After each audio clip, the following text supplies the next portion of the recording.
أعوذ بالله من الشيطان الرجيم بسم الله الرحمن الرحيم.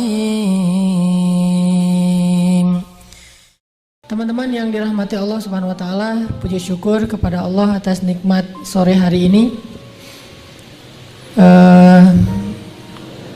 Hari ini Allah menjamu kita di dalam taman-taman surga.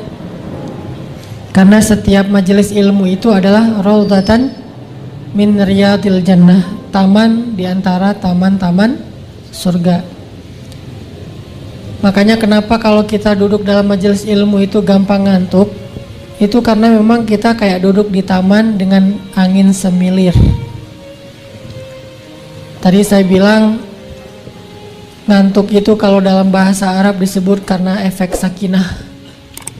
Jadi kalau udah tenang, sakinah, jadinya ngantuk. Kan orang kalau misalnya hidupnya nyaman ya, nggak ada hutang gitu ya, nggak ada pasangan gitu.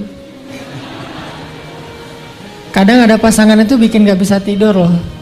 Tapi seringnya justru kalau sendiri itu nggak bisa tidur.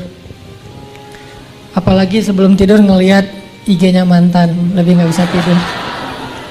Berat. Jadi majelis ilmu itu di dalamnya Allah turunkan rahmah dan sakinah, kasih sayang Allah dan ketenangan. Kemudian malaikat menaungi mereka. Kemudian Allah Subhanahu wa taala mencatat nama mereka dan menyebut-nyebut nama itu di sisi Allah Subhanahu wa taala. Jadi kita tiba-tiba kalau sering hadir dalam majelis ilmu itu nama kita tuh sering dimention di langit. Jadi siapapun nama kita, dan itu nama yang ada di KTP loh. Bukan nama hamba Allah bukan. Nama yang kita pakai yang diberikan oleh orang tua kita. Bisa nama KTP, bisa nama kayak nama panggilan. Kalau misalnya nama kita kayak agak susah diucapkan, nanti malaikat akan menyebut kita dengan nama-nama yang bermakna kebaikan. Misalnya dia seorang yang rajin duduk dalam majelis ilmu, seorang yang rajin mencari nasihat-nasihat dari para ulama, maka dia akan diberi gelar oleh para malaikat seorang yang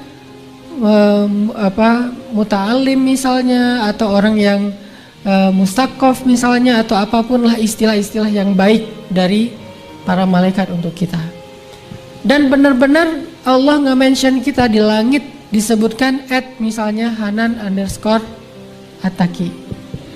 Asik. Buat yang belum follow.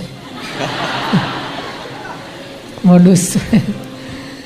Ya teman-teman, kemudian salawat dan salam teruntuk Nabi besar, kekasih kita, teladan kita, Nabi Muhammad Sallallahu Alaihi Wasallam. Beliau juga masa mudanya walaupun belum menjadi Nabi, usia belasan tahun, kemudian 20-an tahun, 30-an tahun, banyak teladan yang bisa kita ambil dari baginda Rasul. Walaupun waktu itu beliau belum dapat wahyu. Jadi kalau dibilang kesolehan Nabi Muhammad setelah dapat wahyu itu adalah kesolehan yang dibina dengan ayat-ayat Al-Quran. Nah, kalau sebelum dapat wahyu, kesolehan Nabi Muhammad itu adalah gift dari Allah Subhanahu wa taala. Allah benar-benar ngasih keistimewaan buat Nabi. Allah sendiri yang mentarbiyah Nabi. Allah sendiri yang membina Nabi. Allah sendiri yang mendidik Nabi dari sejak beliau di dalam kandungan ibunya. Allah yang mendidik Nabi Muhammad SAW. Sehingga beliau tumbuh menjadi seorang anak muda yang kalau dalam bahasa kita mungkin anak muda yang kece banget. Selain penampilannya keren, beliau juga yang paling lebih keren lagi itu akhlaknya. Jadi setiap nabi itu kan Allah kasih kelebihan tuh beda-beda ya. Ada nabi memang lebih dominan fisiknya yang paling keren, walaupun akhlaknya juga luar biasa. Tapi yang terkenal fisiknya kayak Nabi Yusuf. Kan Nabi Yusuf itu orang cewek ngelihat Nabi Yusuf saking terkesimanya, mengiris tangan berdarah nggak berasa ya. Itu saking terkesimanya. Makanya buat cowok-cowok yang merasa udah ganteng nih, Coba kasih jarum pentul ke cewek. Mbak, nih jarum pentul buat apa? Coba Mbak tusuk jari sambil ngelihat wajah saya. Kalau Mbak nggak sakit, berarti saya ganteng. Dijamin sakit. Berarti masih mending kayak gitu, nggak ganteng doang. Ada yang lebih parah, dikasih jarum pentul, terus ditusuk jarinya sambil ngelihat wajah kita. Bukan cuma sakit, jadi infeksi. Berarti kan wajah kita ada virusnya. Lebih parah. Ini beda banget dengan Nabi Yusuf. Ngelihat wajah Nabi Yusuf nggak berasa sakitnya. Kadang-kadang nggak usah ngelihat langsung, ngelihat postingannya aja udah nggak berasa sakitnya. Setiap hari kan cewek-cewek pada kepoin, ini Yusuf lagi ngapain, Yusuf lagi ngapain. Jadilah Yusuf trending topik di Mesir pada saat itu. Semua cewek-cewek ngomongin Yusuf, Yusuf, Yusuf. Setiap cewek di bangkunya gitu ya, di kursi tulis Yusuf gitu ya, di buku catatan Yusuf, di papan tulis. Itu kan cara-cara orang-orang suka-sukaan zaman dulu ya. Kalau sekarang mungkin pakai gadget. Yusuf. Kalau cewek yang jadi simbol cantik di sepanjang sejarah manusia itu siapa?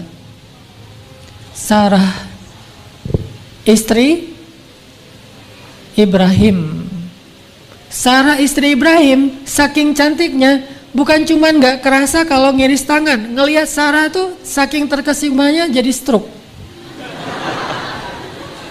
Saking cantiknya Sarah, ngelihat aja jadi stroke. Siapa yang pernah stroke gara-gara ngelihat Sarah? Raja Mesir. Kan Sarah lagi kayak traveling gitu kan, dari Irak ke Palestina. Nah, jalan bareng Ibrahim, bareng teman seperguruan nama Sarah, namanya Lut, yang kelak juga jadi nabi. Jadi Ibrahim, Lut, Sarah jalan traveling. Jalan terus transit di Mesir. Pas lagi transit di Mesir, orang-orang ngelihat Sarah itu banyak yang terkesima, akhirnya heboh lah seluruh Mesir kalau ada cewek cantik dari Irak lagi transit di situ. Diundang oleh raja ke istana, jadi disuruh extend, jangan lanjut. Jadi connecting flight-nya tuh di cancel. Ntar dikasih yang kelas bisnis atau yang first class sama raja.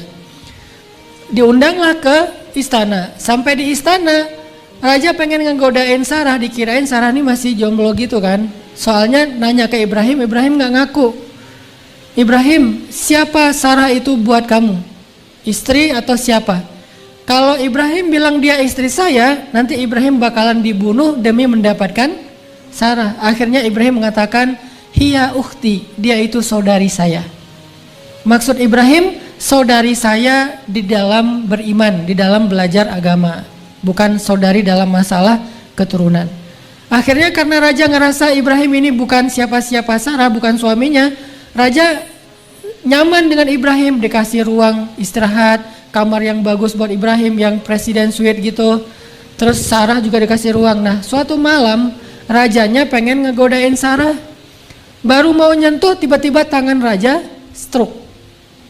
Langsung tangannya lumpuh, nggak bisa ngapa-ngapain. Tubuhnya lumpuh, sehingga rajanya memanggil pengawalnya dan mengatakan, perempuan ini bukanlah perempuan biasa, tetapi dia tukang sihir.